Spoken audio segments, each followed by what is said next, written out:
পাল্টা চালে ওষুধ মেশানো দুধটা উর্মিকেই খেতে বাধ্য করলো ছদ্মবেশী দীপা।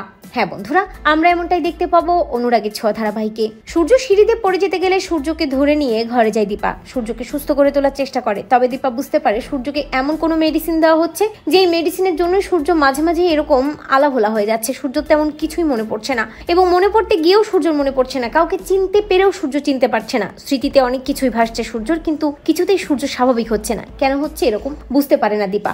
হঠাৎ দীপা দেখতে পায় সূর্যর টেবিলের উপর একটা দুধের গ্লাস রাখা আছে। দীপা ওই গ্লাসের কাছে যায় এবং ওই গ্লাসটা হাতে নিয়ে ভালো করে দেখতে থাকে। ডাক্তারবাবু এই গ্লাসটাতেই দুধ বা শরবত কিছু একটা খায়, আর যেটা উর্মি দেয়।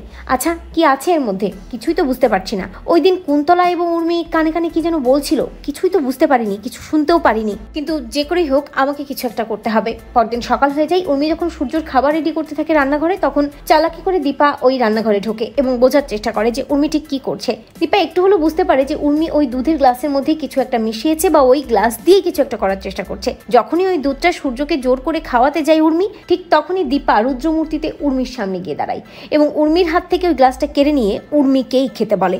উর্মি কাজের লোকের উপর প্রচন্ড খেপে যায়। এত বড় সাহস, তাকেই উল্টো ওই দুধ খেতে বলছে।